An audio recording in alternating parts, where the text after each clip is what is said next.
Hey, what's happening guys? This is Sukesh once again. Today I have for you another Samsung mid-range. It's the Samsung Galaxy J5 Prime and the price of this device is around 15,000 rupees, that is approximately 220 US dollars. So another Samsung phone in this price range. We already have the J7 2016 at 16,000 rupees and also on it. This phone comes with Samsung's latest apps S Secure and S Power Planning. There is also a fingerprint sensor just like the J7 Prime. I don't know why Samsung is branding these phones as J5 or J7 Prime. I mean, these devices look and feel totally different from the J series devices. I will talk about this later. Let's first check the device itself. Well, there you go, the all new Samsung Galaxy J5 Prime, and if you have seen any review of J7 Prime, then this device is basically the same device with a smaller screen, and there is a suggestion for you. If you are really into this smartphone, then do get the black version. It's the best color for this smartphone. I know a lot of you guys like gold color devices, but for this particular device I think black is the most suitable color. Mainly because the screen almost blends with the bezel and the 2.5D glass looks extremely premium and shiny. But the J7 Prime cost around 4,000 rupees extra, so you might not be that much interested. Let me show you some devices that cost more or less the same. There I have shown you the Moto G4 Plus. Let me now compare the J7 2016. As I just mentioned, the Prime series devices actually don't go with the Galaxy J branding. To start with, there is 2.5D glass on the Prime devices, which looks amazing, I will say, for a mid-range device, and there is no front flash but an LED notification light. The loudspeaker is on the side and the design is like a unibody smartphone with beautiful rounded edges. The battery is inbuilt. In fact, the Galaxy On 8 is exactly identical to J7 2016, so that should be in the J series. Now there you have the Redmi Note 3, and no need to mention these two smartphones look oddly similar from the back, but the front look of J5 Prime is purely Samsung. I will try to make comparison videos in between all these smartphones, and unfortunately I don't have the J5 with me right now. But if your budget is 15,000 rupees, go for this smartphone, not the J5 2016. Now let's check what's inside the box. The first thing you get is the user manual. There you have the SIM ejector pin and it's actually stuck into this slot. I can't remove it. There you have the earphones, which is the same earphone you are getting with all the Samsung smartphones under 20,000 rupees, and it's a pretty basic earphone actually. If you are into music, consider buying a premium one at around 1000 rupees. This is the data cable, which is around 1 meter in length. Once again, the charging adapter is stuck in the box and it's almost impossible to remove. So I will say really poor design. There you go. I really don't like Samsung's adapters because the USB port is on the side and it's rated 5 volt 1 ampere, so a very basic adapter actually. Your phone will take hours to charge. Now there is nothing else inside the box, so let's get rid of these things here and have a close look at the device itself. Now guys, let me give you a quick tour of the exterior design and ports. First of all, below the display, you are getting the fingerprint sensor, which also works as the home button, and it's still a push key, not a touch button. It's also not that much raised from the display glass, unlike other Samsung devices like On 8, J7, J5, etc. As the keys push button, it really helps. Now as usual, you are getting the capacitive back and app switcher. Above the display you get your sensors. Just like the J series smartphones, you are getting no ambient light sensor, so no auto brightness possible. The front 5 megapixel camera is f2.2 not 1.9, so a downgrade from J5's camera. There you get the ear speaker grill. There is also an LED notification light, as I mentioned before. At the bottom you get your 3.5mm headphone jack and also the micro USB port, which is OTG enabled, that is you can attach your keyboard, mouse, your pen drives, etc. And this is the microphone hole. There is no secondary microphone. These are SIM card trays. Let me show you. So the bigger slot is basically SIM card 2 and the micro SD card slot. It can take up to 250 gig of micro SD cards, and the SIM trays take nano SIM only, so another difference from the J series smartphones. This is the volume rocker. As you can see, there is nothing at the top. The rear camera shoots 13 megapixel images at f1.9 maximum aperture, so there is no change here. At least on paper, the image quality can be different from J5 or J7, and these Prime series devices have no protruding camera lens. I think the J5 and J7 Prime are only Samsung smartphones without any protruding camera lens. So great design by Samsung, but we can't deny the fact that the back look is very similar to a lot of Chinese smartphones, but the front is purely Samsung, especially the 2.5D glass is just awesome. The 5-inch screen size is very handy for one-handed uses. You should actually get this if you have medium or small hands.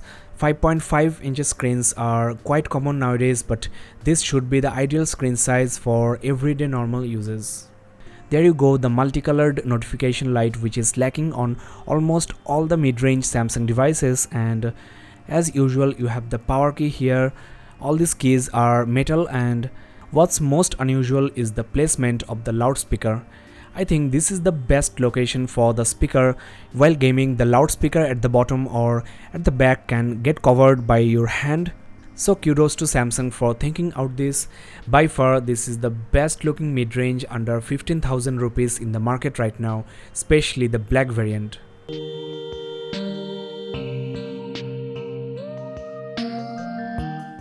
There you go, the device is ultimately ready. Let's first have a close look at the display. As you know, it's a 5-inch IPS LCD with 720p, that is 1280 by 720 pixel resolution at 294 ppi, which is actually not that bad. The pixels are not visible at all, though if you put this side by side with a Full HD screen, you will notice the difference. Now, though this is not Samsung Super AMOLED, the viewing angles are actually not the best. There is slight decrease in brightness and saturation. I also think the maximum brightness of the screen is not as per the Super AMOLED. I'm not saying this display is bad, it's actually very sharp and also colorful. Just a Super AMOLED screen would have been really nice. Before opening any application, I want to quickly show you the RAM and the storage status. Right now, the free RAM for the user is around 652 MB, which is actually below par. This might not affect your gaming or the performance of the phone, but the multitasking capability of the smartphone will be very poor. Maximum of 1 gig RAM you can manage from the phone, but the voice and the background application will eat up at least 300 MB of RAM. The storage out of the box is 10.1 gig, which is again very low for a smartphone at this price point. Mid-range from Xiaomi, Motorola have at least 32 gig of storage, and though you can move your installed apps and games to your external SD card, a bigger storage is always better. Now there is device security inbuilt. You also get Samsung's Minox support, which is my favorite feature on Samsung smartphones, and you can scan the device for adware, malware, etc. Swipe left for Samsung's Ultra Data Saving mode, which can save 50% of your browsing and downloading data.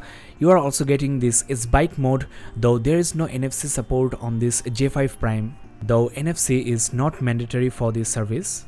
Now you have the power saving modes and also S-Power planning, which is an awesome new feature from Samsung. This is the benefit of getting a Samsung smartphone. You have so many nice options. For example, you can reserve some amount of battery for your calls, like 15 or 20%, and also you can extend the battery life as you wish. There are 3 different modes. I will talk more about this on my upcoming full review, so hit the subscribe button below and keep in touch. The new J7 Prime seems quite snappy. The screen is following my finger as it should be, and there are very few bloatware applications. Opera Max is for the Ultra Data Saving mode, and there is also an USB backup application which helps you take a backup of your smartphone into a USB drive, so there is no unnecessary application.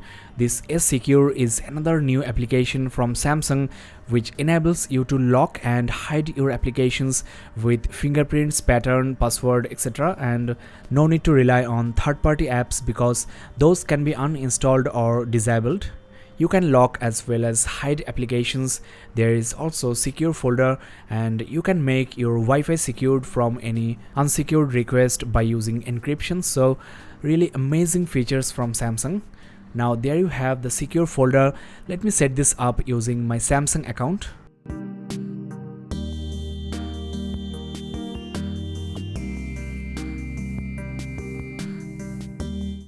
There you go, it's ready. If you are familiar with Samsung Minox, then this is more or less the same. You can add as many applications as you wish, and these applications are actually different, or I should say separate from your system applications. I mean, if you do anything on these applications, like if you take an image or download an application, browse the internet, or even make a call, the original system applications won't be affected. For example, let me take an image. This image will show up only on the secure folder gallery. The system gallery application won't have any trace of it. So in this way, you can maintain a secret profile on your smartphone. You can separate your work and play.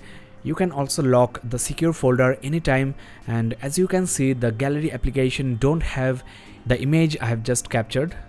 Fingerprint can be used for unlocking secure folder, and this need not to be the same as your lock screen password. In fact, this smartphone is not even locked right now, so you can lend your smartphone to your friends and family with peace of mind. Well, let's quickly check some app opening time. I will make some speed test very soon. Considering this is a Samsung smartphone with demanding TouchWiz interface and loads of software features, the apps are opening quite fast. Not the best I've seen.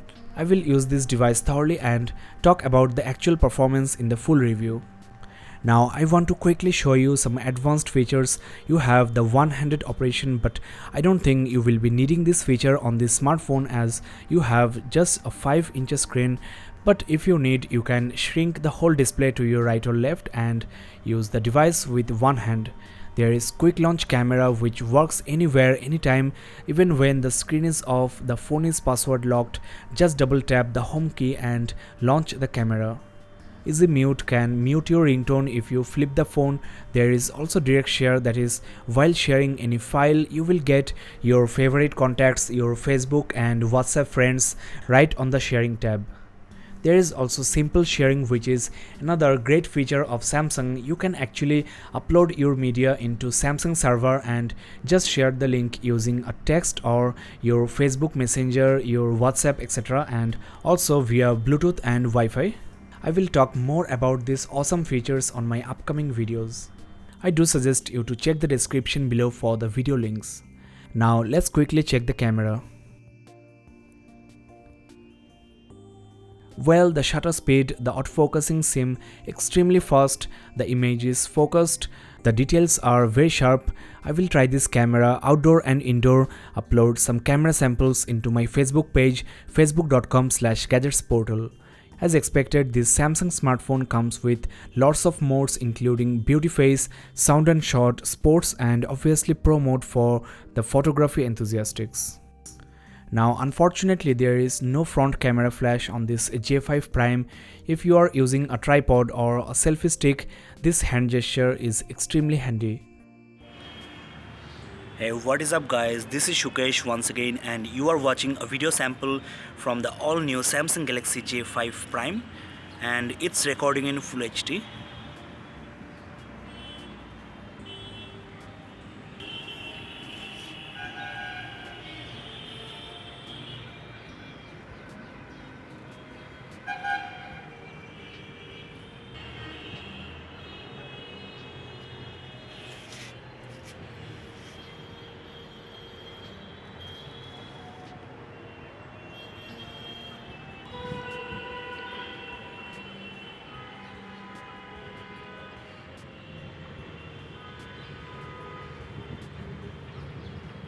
The autofocusing seems quite fast actually.